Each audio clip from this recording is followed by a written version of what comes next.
Bien, hermanos, el día de hoy, en esta mañana, retomamos, después del paréntesis que tuvimos la semana pasada, con la visita de algunos presbíteros de nuestra iglesia. Ahora retomamos con la serie de sermones que hemos venido desarrollando y que tiene por título El cristiano y los 10 mandamientos. Le invito a abrir su Biblia, por favor, en Éxodo, capítulo 20, versículos 4 al 6, que hoy día nos toca abordar el segundo mandamiento. Éxodo capítulo 20, versículos del 4 al 6.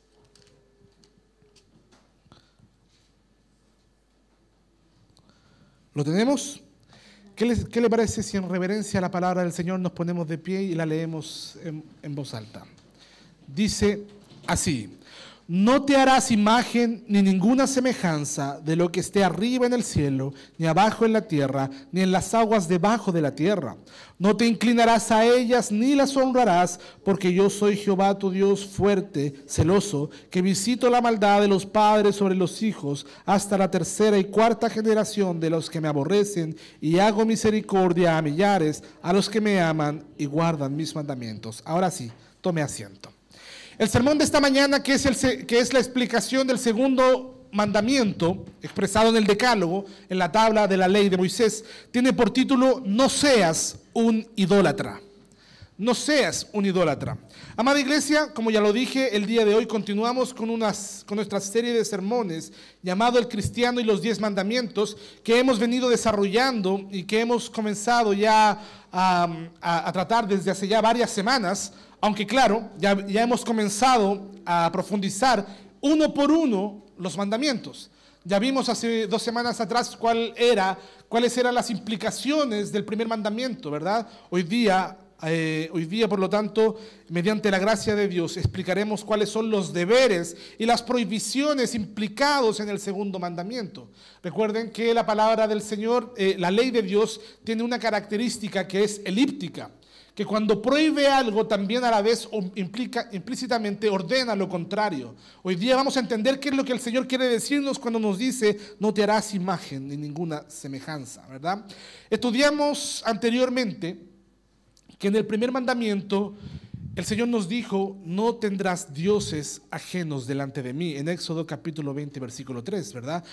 Y si alguien por alguna razón no pudo disfrutar de este sermón, puede encontrarlo en las páginas de la iglesia y nutrirse de esta enseñanza.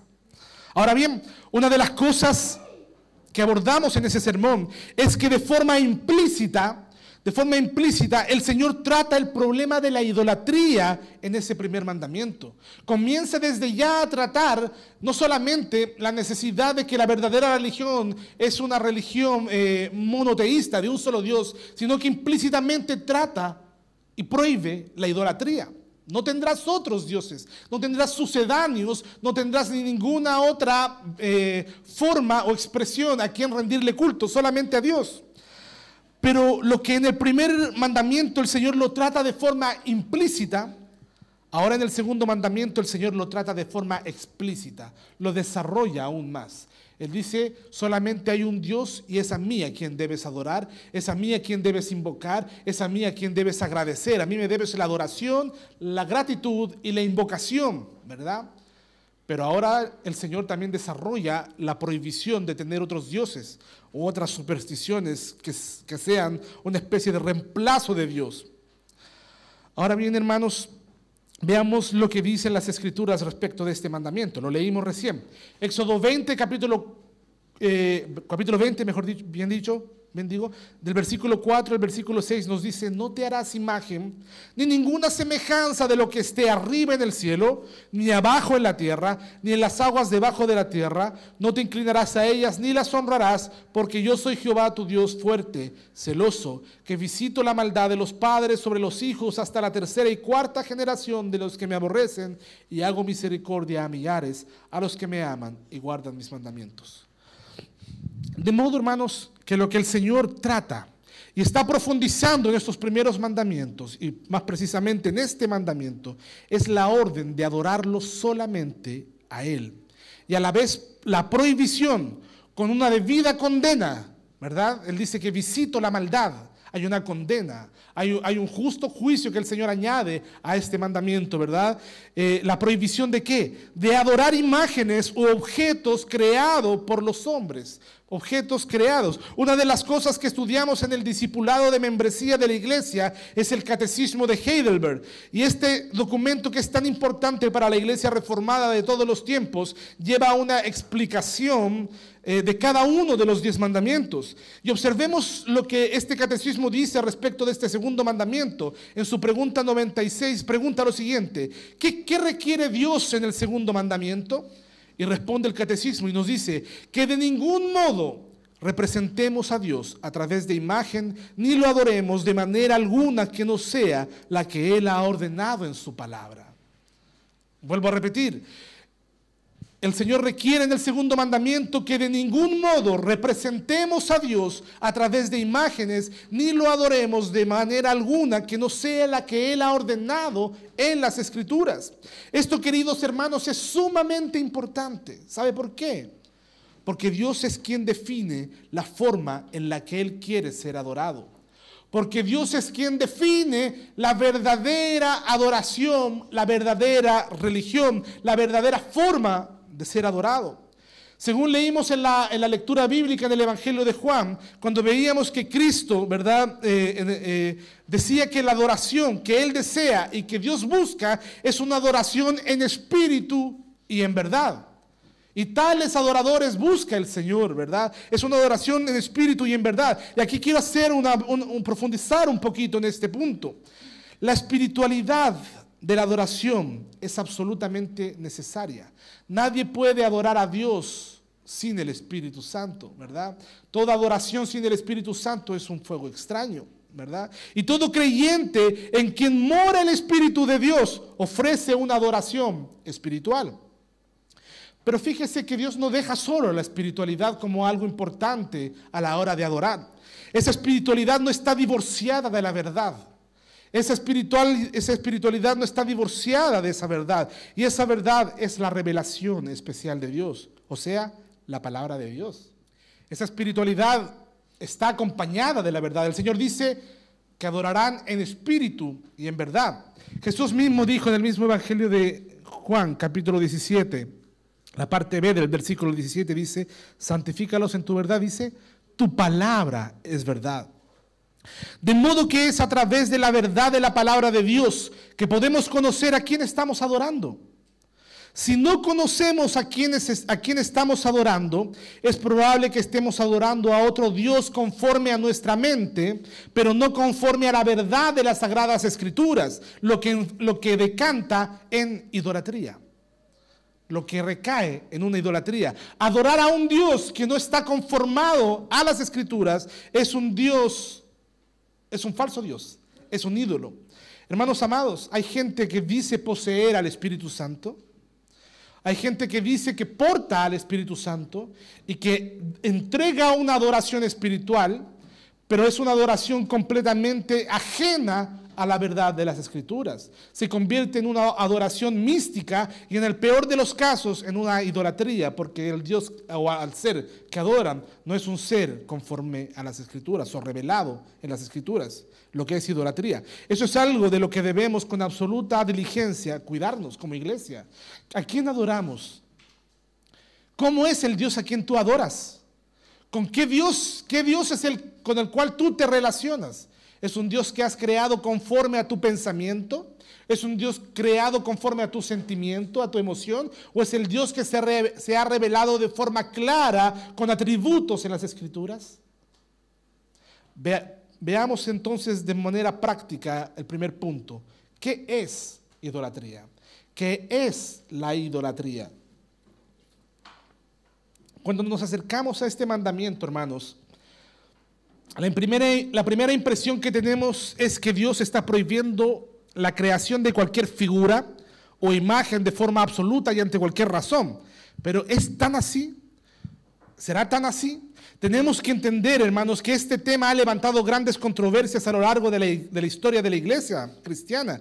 Pero me parece que ha sucedido en muchos casos porque no ha habido una clara comprensión de dónde están los límites trazados por Dios.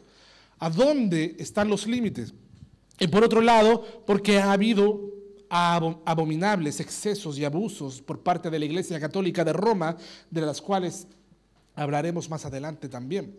Hay casos, hermanos, en donde algunos han malentendido este mandamiento, creyendo incluso que Dios aborrece todo tipo de arte, todo tipo de pintura, todo tipo de escultura. El Señor la aborrece y caen en un extremo, en un exceso que es perjudicial o que no es conforme a lo que Dios quiere expresar en este mandamiento. Pero eso no puede ser posible, hermanos, debido a que Dios ha creado al hombre como un ser creativo. El hombre es un ser artístico. ¿Sabe por qué? Porque Dios es un artista. Porque Dios, hermanos, ha creado todo lo que existe. Quiere ver la mejor pintura de la creación. Vaya y disfrute los paisajes de nuestro bello país. Los que han tenido la posibilidad de viajar, por ejemplo, al sur de Chile o al norte y ver ese desierto tan imponente, o los paisajes de la cordillera Nevada aquí en Santiago, hermanos, es tremendo, es maravilloso. Dios es un artista, hermanos amados. Pero, hermanos, es más, en el segundo mandamiento, si el segundo mandamiento, mejor dicho, prohibiera todo tipo de arte, estaríamos ante una contradicción de la voluntad de Dios. ¿Sabe por qué? Digo esto porque en las Escrituras encontramos mandamientos específicos y explícitos de parte de Dios, en donde Él ordena confeccionar figuras para adornar el culto público. ¡Wow! En la Biblia, hermanos, hay pasajes en los que Dios instruye la creación de esculturas y figuras. Acompáñenme por favor a Éxodo capítulo 25, versículos 18 al 20. Éxodo capítulo 25, versículos 18 al 20. Si lo tiene, veámoslo. Dice así: y harás 2 querubines de oro, los harás de oro labrado a martillo en los 2 extremos del propiciatorio. Harás un querubín en un extremo y el otro querubín en el otro extremo, de modo que de una pieza con el propiciatorio haréis los querubines en sus 2 extremos. Y los querubines extenderán las alas por encima, cubriendo con sus alas el propiciatorio, y sus rostros estarán el uno frente al otro. Hacia el propiciatorio estarán los rostros de los querubines. En Éxodo capítulo 26, versículo 1, en las instrucciones del Señor para la construcción del tabernáculo, Dios ordena bordar figuras de querubines en el velo del tabernáculo. Dice: harás también en el tabernáculo de 10 cortinas de lino torcido y de azul, púrpura y carmesí. Las harás con querubines hábilmente bordados, señalando, ¿verdad?, y apuntando hacia la adoración que el Señor recibe en el cielo de parte de los ángeles. En estos pasajes vemos, hermanos, que en algunos contextos las representaciones escultóricas, el arte figurativo fueron permitidos y usados según la voluntad de Dios, de modo que el arte en general no es prohibido por este mandamiento. No nos equivoquemos, no lleguemos a estos excesos, ¿verdad? Entonces, de forma explícita, lo que nos tenemos que preguntar es: ¿qué es lo que Dios está prohibiendo explícitamente aquí? Lo que sí debemos tener claro es, en este mandato, es la prohibición de fabricar imágenes que tengan la intención de ser manifestaciones o réplicas de Dios, ¿verdad? Hacer réplicas del Señor, imágenes que manifiesten a Dios mismo. Solamente Dios debe ser adorado. Y el problema es que el hombre es propenso a adorar las cosas creadas y no al Creador. Si yo pongo aquí una imagen y digo: he aquí una imagen de Dios, nuestros corazones idólatras inmediatamente verán esa imagen y tendrán la tendencia de adorar a esa imagen y no a Dios. Por consiguiente, hermanos, Dios prohíbe la creación y la adoración de imágenes de sí mismo. ¿Por qué? Porque el corazón del hombre es un corazón inclinado a la idolatría, inclinado a la superstición. Quizás que viniera un montón de gente, ¿verdad?, haciendo procesión, subiendo esa escalera a este recinto de rodillas para tratar de tocar esa imagen que es representativa de Dios. Pensemos en algo, hermanos. La doctrina de la transubstanciación de la Iglesia de Roma tiene ese grandísimo problema.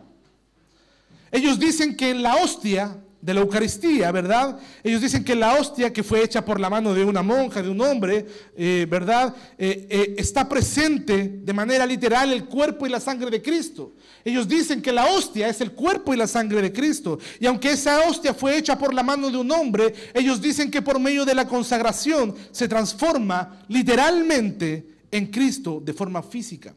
Y quizás, digo quizás, hasta ahí no habría mucho problema. ¿Ya? De hecho, Martín Lutero creía en esa presencia física de Cristo en el pan y en el vino. ¿Ya? El problema es la idolatría de la iglesia romana, la elucubración de sus mentes a las cuales lleva su doctrina. ¿Ya? De hecho, hermanos amados, el problema es la idolatría. Ellos dicen que si esa hostia es Cristo de manera literal, entonces esa hostia debe ser adorada. Ese pedazo de pan debe ser adorado. Y de hecho, ellos adoran esa hostia. Ellos adoran ese pedazo de masa elaborado con la mano de un hombre y la sacan con procesión, con una imagen, un sol, no sé si lo han visto ustedes, grande, y la gente adora ese pedazo de masa, ¿verdad? Hermanos amados, no se trata de menoscabar el sacramento de la Eucaristía, sino de fijar los límites que el Señor claramente establece en su palabra para que el hombre el hombre caído, propenso a la idolatría, no caiga en esos excesos. La gente de Roma está cautiva, hermanos amados, de la idolatría. Terminan adorando objetos, creaciones humanas, y no al Dios que demanda exclusiva adoración según como se ha revelado en las Escrituras. Lo que la iglesia de Roma hace, hermanos, es estar bajo la maldición, bajo el anatema dado a los idólatras. Hermanos amados, ahora bien, si vamos al pasaje del Evangelio de Juan, capítulo 4, versículo 24, Cristo le dice a la mujer samaritana: Dios es espíritu, y los que le adoran es necesario que le adoren en espíritu y en verdad. Esto nos muestra, hermanos, que la razón por la cual Dios no puede ser representado o no puede ser adorado bajo ningún objeto, bajo ninguna creación humana, ¿verdad? Por ninguna pintura o escultura, es porque Él es espíritu. Porque Dios es espíritu. De modo que por naturaleza el Dios verdadero es invisible a los ojos de los hombres. Es invisible. Por lo tanto, no podemos adorar cosas visibles, porque Dios es invisible. De modo que la idolatría es la adoración de objetos, elementos, imágenes o cualquier cosa creada por Dios o por los hombres que ocupen el lugar de Dios. Romanos capítulo 1, el apóstol Pablo habla de que los hombres, hermanos amados, abandonaron, ¿verdad? Abandonaron la adoración de Dios por adorar la creación, por adorar las cosas creadas. Hermanos, ese es el problema de la idolatría. El problema es que el ser humano por naturaleza es un ser idólatra. ¿Cuántas veces hemos visto en las Escrituras y vemos en las Escrituras que en el pueblo de Israel en el Antiguo Testamento fue tras dioses ajenos hechos por la mano del hombre? ¿Cuántas veces Dios confronta y exhorta al pueblo de Israel por su tendencia a ir tras los dioses de otras naciones? Dioses hechos por la mano de hombre. ¿Cuántas veces vemos a los profetas alzando su voz para confrontar el culto a los ídolos, el culto a Baal y a otras imágenes, a Acera y otros dioses ajenos? Juan Calvino decía que el hombre caído es una fábrica de ídolos, que el hombre caído es una fábrica de buscar objetos de adoración. El corazón, hermanos, y la imaginación del hombre están continuamente creando dioses a su propia imagen. Usted me dirá: yo, gracias a Dios, yo estoy libre de eso. Le voy a demostrar que no. Nosotros constantemente estamos creando ídolos, hermanos amados, en nuestro corazón, que son puestos en lugar de Dios, creando dioses a nuestra propia imagen, aún creyendo y algunos aún creen que esos ídolos son el Dios verdadero, como es el caso de la Iglesia Católica de Roma. Pero sigamos avanzando en el desarrollo histórico de esta controversia. Veamos el punto segundo y cómo los protestantes en la época de la Reforma hubo una controversia a la cual se le llamó la controversia iconoclasta. Cuando se llevó a cabo, hermanos, la reforma de la iglesia, una de las cosas contra la que protestaron los reformadores fue el abuso de las imágenes en la adoración de la iglesia. Recordemos que durante la Edad Media, la iglesia de Roma había introducido una gran cantidad de imágenes de santos y principalmente de María en la adoración, la reina del cielo, ¿verdad? Aunque claro, ellos nunca llamaron a ello adoración propiamente tal. Ellos le llamaban veneración o servicio a las imágenes, que es distinto según ellos, pero no es más que un eufemismo y lo voy a demostrar. Y por lo tanto ellos decían, no somos idólatras. Lo que ustedes protestantes están diciendo es una mentira porque nosotros no somos idólatras porque no adoramos estas imágenes. Pero cuando uno profundiza, hermanos, en los argumentos que ellos dan, caemos en cuenta de la utilización de simplemente subterfugios o eufemismos que utilizan para tranquilizar sus propias conciencias. Porque cuando uno se enfrenta ante las Escrituras, no cabe duda que cualquier inclinación, cualquier veneración a imágenes es idolatría. Pero ellos utilizan subterfugios y eufemismos para tranquilizar sus conciencias. Fíjese bien, veamos una cosa. La palabra idolatría está compuesta por dos palabras.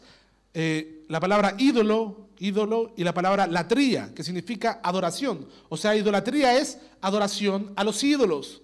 Los líderes de la iglesia de Roma, hermanos, al ver a muchos protestar en contra de la adoración de los ídolos, prohibieron y negaron esa denuncia de la adoración y dijeron, no, está prohibido adorar la imagen, nosotros no adoramos imágenes de los ídolos. Y dijeron que lo que ellos llevaban a cabo en sus liturgias no era idolatría, sino idoladulia, ¿verdad?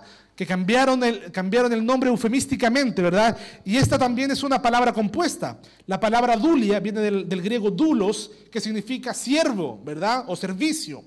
¿Ya? Y de modo que lo que ellos decían practicar para con las imágenes de los santos es un servicio a las imágenes, a los santos, y no una adoración.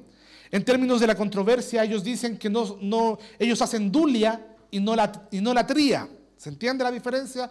Dulia y no latría. Y lo que respecta a la Virgen María, ellos añadieron aún más, estableciendo que a ella no solamente se le debe entregar dulia o servicio, sino se le debe entregar hiperdulia, ¿ya? O sea, un servicio llevado con mucha mayor veneración y dedicación del corazón del hombre hacia María, hacia la Virgen María. Hermanos, nosotros amamos la Virgen María, nosotros amamos a la Madre del Señor, la Madre de Dios, ¿verdad? La Teotocos, ¿verdad? No tenemos problema con ella, es nuestra hermana, es una mujer llena de gracia, pero lo que hace Roma, hermanos amados, es una transgresión abusiva a la ley de Dios.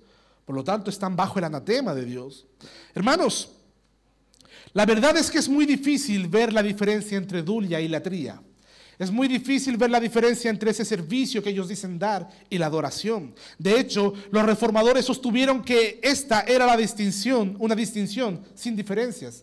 Es eufemismo nomás, es sofismo nomás, no es más que eso.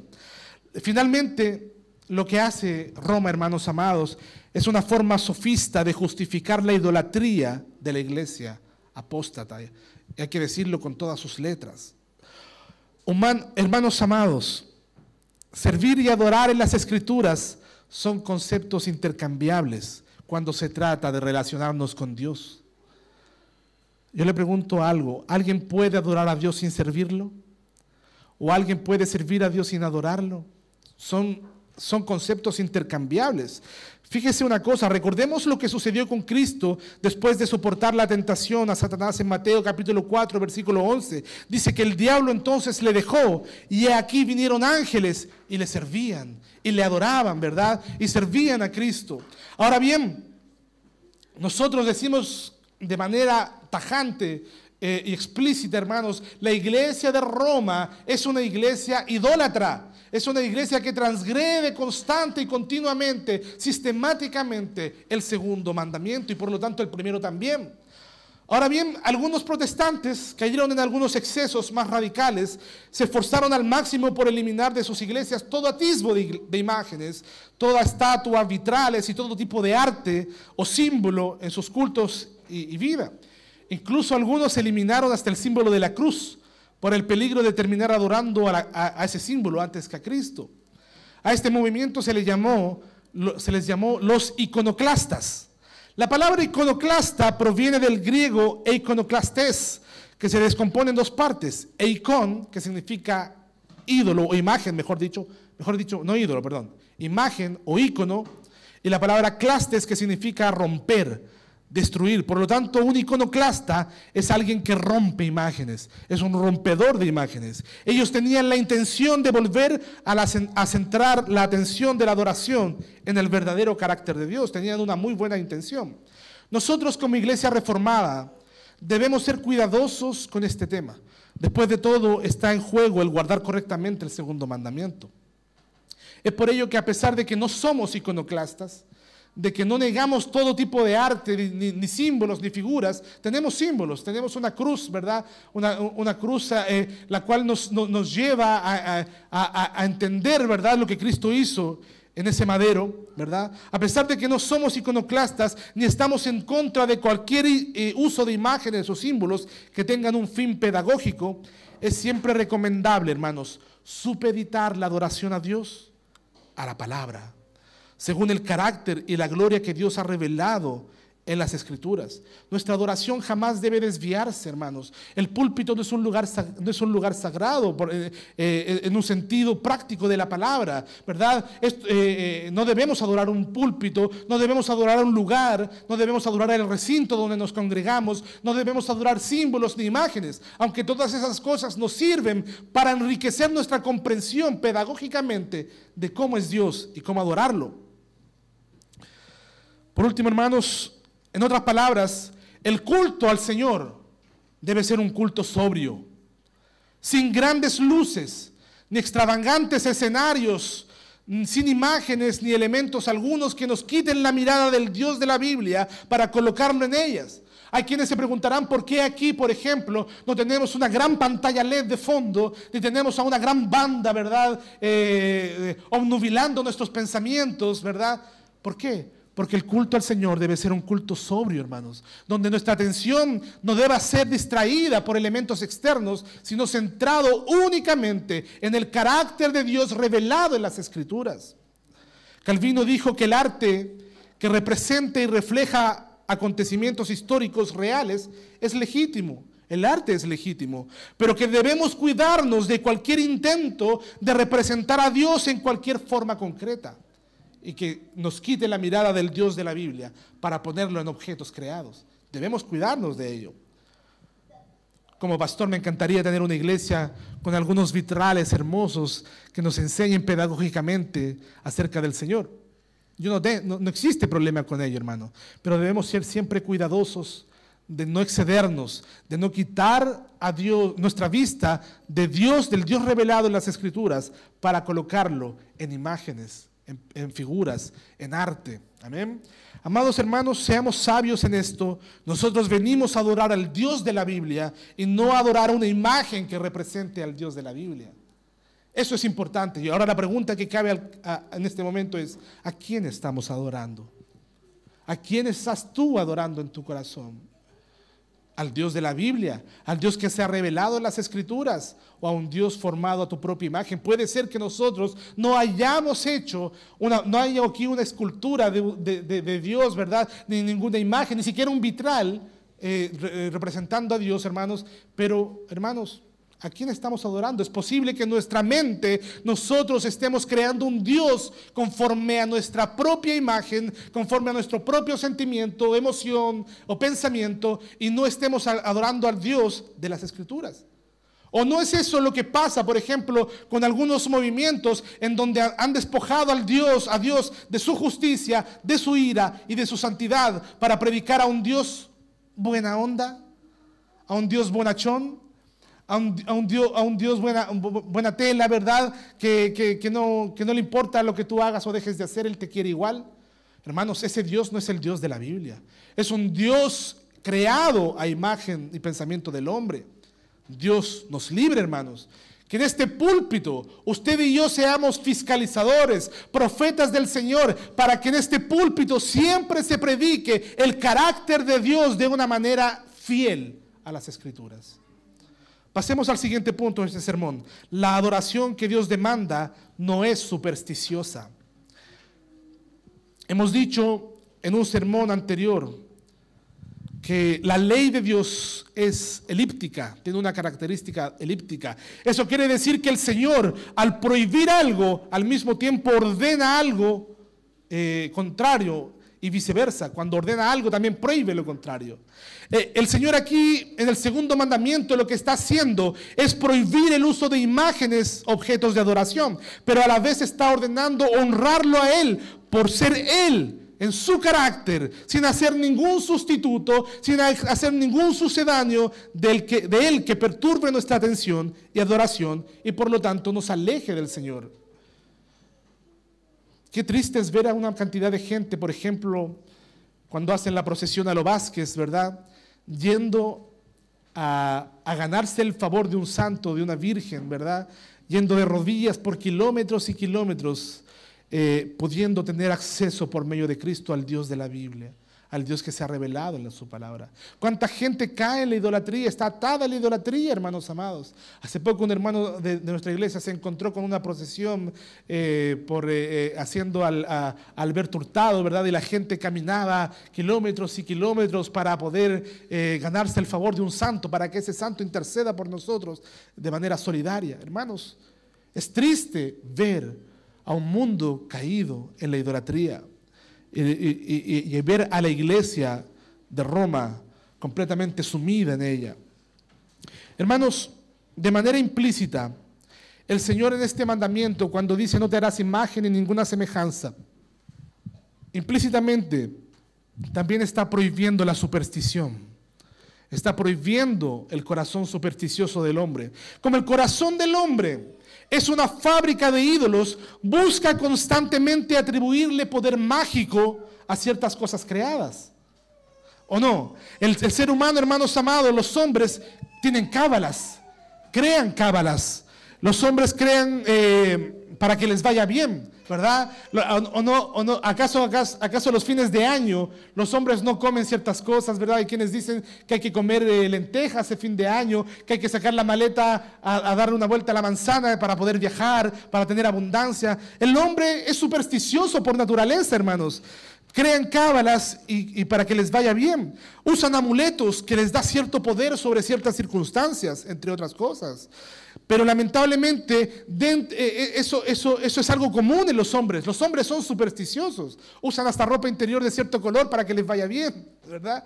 Hermanos, es una locura la superstición de los hombres. Pero ¿sabe que lo que es lamentable, hermanos? Lo que es lamentable es que ciertos hermanos dentro del cristianismo han importado la superstición pagana en ciertos círculos. En una visita pastoral que tuve esta semana me comentaba un hermano de un conocido cristiano, entre comillas, que decía que para que le vaya bien rodeaba su casa de sal, ¿verdad? Cristiano, rodeaba su casa con sal para que le fuese bien. Hermanos amados, es triste ver que dentro del cristianismo se ha importado la superstición. Hay iglesias católico-romanas, por cierto, que exhiben inclusive cadáveres para transmitir la santidad de esos hombres a sus visitantes. ¡Qué locura! Hay iglesias apóstatas como los Pares de Sufrir que venden agua sagrada que si la bebes te irá bien. Amuletos bendecidos para que te vaya bien. Hay falsos apóstoles que venden pinturas y objetos sagrados que dicen que transmite poderes a sus poseedores. Ana Méndez, por ejemplo. Hay lobos rapaces que dicen que si tocas su ropa con su manto, te transmitirá cierto poder, etc. Supersticiones, supersticiones y más supersticiones. Uno de los alcances, hermanos, de la idolatría es justamente que las personas empiezan a atribuirle poder a ciertos elementos. Hermanos amados, la magia y la hechicería son siempre condenados por el Señor. Y no necesitas hacer un pacto con el diablo para caer en este terrible pecado, para creer en la magia y poderes de ciertos elementos. El Señor, hermanos, condena estas prácticas a lo largo de todas las Escrituras. A lo largo de la Biblia, una de las cosas que más aborrece el Señor es la idolatría, es la superstición, es la magia, es la hechicería. Y aún así vemos a muchos incautos, no sabiendo discernir entre lo bueno y lo malo, entre lo sagrado y lo profano, y cayendo en el terrible pecado de la idolatría, ante el cual el Señor es categórico. En la palabra del Señor en Mateo dice que se levantarán falsos apóstoles que engañarán incluso a los escogidos. Hermanos, el Señor es categórico a la hora de guardar, ¿verdad? Y de sobreproteger esta verdad. La adoración únicamente debe ser dada al Dios revelado en las Escrituras. Éxodo capítulo 5, versículo 6 nos dice: porque yo soy Jehová, fuerte, celoso. Él es celoso. Él no va a tolerar que tú creas que lo que te bendice es un amuleto y no Él. Él no va a tolerar que lo que te bendice son los zapatos o el vestón de un pastor y no Él. Él no va a tolerar, hermanos amados, que tú lo reemplaces a Él por cualquier objeto. Yo soy Jehová tu Dios fuerte, celoso, y dice más, que visito la maldad de los padres sobre los hijos hasta la tercera y cuarta generación de los que me aborrecen. Hermanos, ¿cuántas casas donde hay altares y idolatría por todos lados están sumidos en la miseria, en la pobreza? Hermanos, es un común denominador. Idolatría igual miseria. Idolatría igual desdicha, ¿verdad? Igual flagelo. Y dice que visita la maldad de los padres hasta la tercera y cuarta generación de los que le aborrecen. Lo que el Señor está diciendo aquí, hermanos, es que cuando alguien reemplaza a Dios para adorar otra cosa, lo que está haciendo es aborrecer a Dios. Visito la maldad de los que me aborrecen. Pero, y como contraposición, como contraste dice, y hago misericordia a millares, a los que me aman, a los que de verdad me adoran en espíritu y en verdad, a los que me aman y guardan mis mandamientos. Hermanos amados, a lo largo de la historia, siempre la iglesia de Dios ha estado en el peligro de añadir supersticiones a la verdadera fe. De hecho, hoy no estamos ajenos a estos peligros. Piense usted en algo. Hoy en muchos lugares de culto evangélico se practica la confesión positiva, algo que es absolutamente ajeno a la enseñanza bíblica. Hay quienes creen que nuestras palabras tienen el poder mágico para que se lleven a cabo cosas que deseamos. Ellos practican el yo declaro, el yo arrebato, el yo establezco, y todas estas prácticas no son más que una adición de la superstición, de la metafísica de Oriente a la iglesia. Hermanos, este pensamiento se ha popularizado en Occidente por el pensamiento de la nueva era. Yo conozco no cristianos que no tienen ningún acercamiento al cristianismo, que dicen, yo declaro hoy día que me va a ir bien. Sí, lo declaro, sí. Esa es una práctica metafísica, mágica de Oriente que la nueva era ha traído a Occidente y que lamentablemente ha entrado en muchos círculos cristianos, cayendo en la superstición y en la idolatría. Estarán enterados estas personas, hermanos, que se dicen ser cristianas, de la perversión que han introducido al culto al Dios verdadero. Se darán cuenta el fuego extraño que han introducido al culto verdadero. Se preguntarán ellos si esto agrada a Dios. Esta es otra forma, hermanos, de quebrantar el segundo mandamiento. Una hermana me preguntó en una ocasión si decir me cubro con tu sangre, Jesús, era algo correcto. La verdad es que, como muchas otras frases, esta en las que inclusive usamos el nombre del Señor Jesús, no son más que meros conjuros en los que creemos en lugar de una verdadera invocación a Dios, al cual es digno de honra y gloria. Y no estoy diciendo, hermanos amados, con esto, que no debamos confesar ciertas cosas. El problema es que muchas veces ponemos nuestra fe en el conjuro y no en el Dios a quien adoramos, el Dios a quien invocamos. Tenemos que pensar bien el por qué decimos o hacemos lo que hacemos. Yo le preguntaría a esa persona que me pregunta, ¿es lícito cubrirnos con la sangre de Jesús? Yo le preguntaría, ¿por qué lo hace? ¿Verdad? Porque muchas veces nuestras motivaciones y nuestra fe están en las palabras mágicas, en el conjuro mismo, y no en la verdad teológica y bíblica de que el Señor nos ha perdonado con su sangre todos y cada uno de nuestros pecados. Hermanos, tenemos que pensar bien lo que hacemos, lo que decimos o lo que hacemos o lo que pensamos. ¿Sabe para qué? Para evitar que el nombre del Señor, que el nombre del Espíritu Santo de Dios sea invocado en nombre de la magia y de la superstición. Con mucho pesar, hermanos, creo que el movimiento neopentecostal,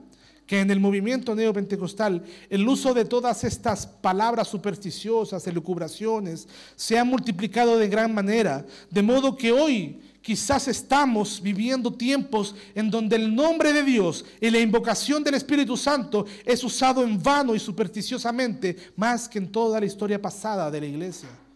Que el Señor nos guarde, que el Señor nos libre. Para concluir, hermanos, permítame exhortarle a cuidarse de la idolatría.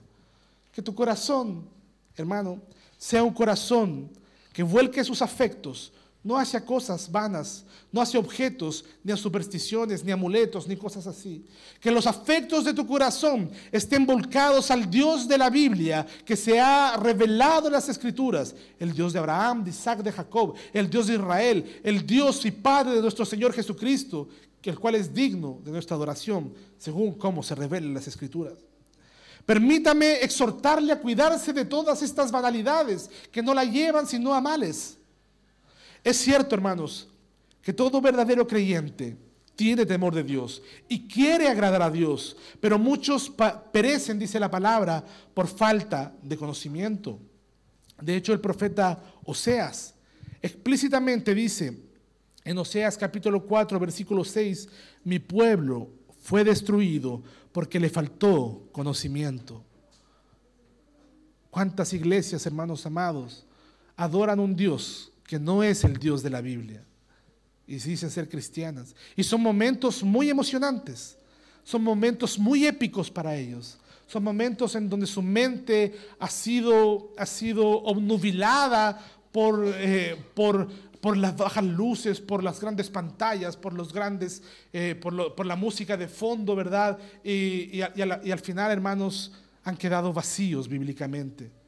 Mi pueblo, dice el Señor, fue destruido porque le faltó conocimiento. Y el Señor también declara una condena, o mejor dicho, una sentencia a esa falta de conocimiento. Y dice, por cuanto desechaste el conocimiento, yo te echaré del sacerdocio.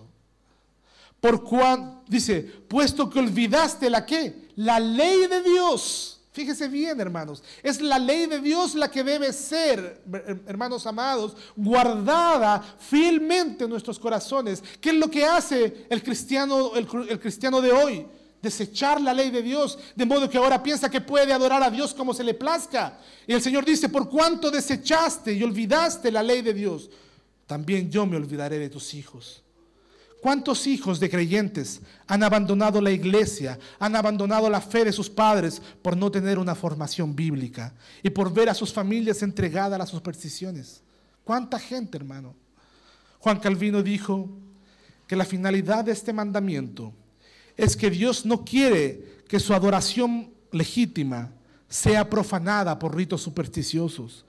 Nos llama a apartarnos totalmente de estas prácticas carnales e insignificantes, banales, y que nuestras mentes insensatas, ¿verdad? Que nuestras mentes insensatas que suelen concebir a Dios de una manera vana, sean transformadas a la adoración lícita, es decir, a una adoración espiritual establecida por Dios mismo. Además señala la falta grave en esta transgresión. ¿Cuál es? La idolatría extrema. Adorar imágenes, postrarte ante imágenes, besar imágenes. Esa es una idolatría extrema. Pero no solamente eso, sino debemos eliminar toda superstición, toda banalidad, toda cosa que nos lleve a reemplazar al Señor. Hermanos amados, es complicado, pero esencial que el verdadero pueblo de Dios se defienda contra la idolatría, que se defienda contra la superstición, que denuncie los abusos dentro de los cristianos, porque hay muchas ovejas, hermanos amados, que están siendo llevados por caminos de perdición por causa de falsos profetas, falsos apóstoles, falsos profetas como el que está sentado en el trono de Roma, diciéndole a sus súbditos que es lícito venerar y adorar imágenes. Hermanos, es esencial que el verdadero pueblo de Dios se defienda contra la idolatría. Y esto incluye no solamente la adoración explícita de ídolos materiales, sino también las formas más sutiles de idolatría, donde tratamos de reducir a Dios a nuestra realidad terrenal, hacer visible lo que es invisible y convertir al Dios eterno en algo que podamos dominar. Seamos fieles, hermanos. Seamos diligentes en guardar este mandamiento, en adorar al Dios de la Biblia y no a un Dios creado a nuestra imagen, y recibamos la bondad de Dios. ¿Sabe por qué? Porque recordemos que el Señor promete algo bueno a los que guardan sus mandamientos. Él dice: yo hago misericordia a millares, a los que me aman y guardan mis mandamientos. ¿Queremos una adoración bíblica en nuestra iglesia? ¿Queremos una adoración bíblica en nuestros corazones, hermanos amados? Hagámoslo. ¿Y sabe qué? Recibiremos más abundantemente la misericordia del Señor, y para nuestros hijos también. Amén. Póngase de pie, hermanos. Démosle gracias al Señor por su palabra.